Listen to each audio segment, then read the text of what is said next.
சென்னை அண்ணா சாலையில் வீட்டின் பூட்டை உடைத்து 97 சவரன் நகைகள் கொள்ளையடிக்கப்பட்டுள்ளது. இதுகுறித்து நமது செய்தியாளர் சுப்பிரமணியன் அளிக்கும் விரிவான தகவல்களை கேட்கலாம். சென்னையில் பூட்டிய வீட்டின் கதவை உடைத்து 97 சவரன் தங்க நகைகள் கொள்ளையடிக்கப்பட்ட சம்பவம் நிகழ்ந்திருக்கிறது. அண்ணா சாலையில் இருக்கக்கூடிய பூபேகம் 4வது தெருவில் வசித்து வருபவர் ஆண்டாள்.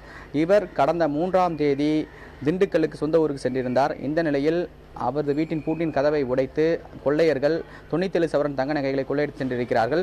இந்த சம்பவம் குறித்து முதல் கட்டமாக அண்ணா சாலை போலீசார் விசாரணை நடத்தி வருகிறார்கள். சம்பவ இடத்திற்கு வந்து கைரேகைகளை பதிவு செய்திருக்கிறார்கள். அதே போல சந்தேகத்திற்குரிய நபர்கள் யாராவது இருக்கிறாரா என்ற கோணங்களில் விசாரணை நடத்தப்பட்டு வருகிறது. மேலும் இதே பகுதியில் ஏற்கனவே கொள்ளை வழக்கில் கைது செய்யப்பட்டு சிறையில் இருந்து தற்போது வெளியே வந்திருக்கக்கூடிய நபர்கள் யார் என்ற கோணங்களில் விசாரணை நடத்தப்பட்டு வருகிறது.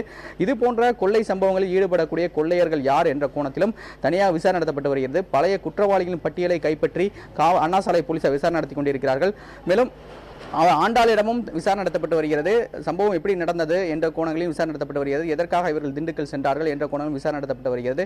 இது மட்டுமல்லாமல் பழைய குற்றவாளிகள் என்ற பட்டியலை கைப்பற்றப்பட்டிருக்கிறது. அந்த பட்டியலில் இருக்கக்கூடிய குற்றவாளிகள் கொள்ளை வழக்கில் தொடர்புடையவர்கள் யார் யார் என்ற பட்டியலை தனித்தனியாக எடுத்து அவர்கள் எங்கு இருக்கிறார்கள், சிறையில் இருக்கிறார்களா, வெளியே வந்து விட்டார்களா என்ற கோணங்களில் விசாரணை நடத்தப்பட்டு வருவதாக காவல்துறை தரப்பில் தெரிவிக்கப்பட்டிருக்கிறது. புதிய தலைமுறைக்காக ஒளிப்பதிவாளர் கணபதியுடன் சுப்பிரமணியன்.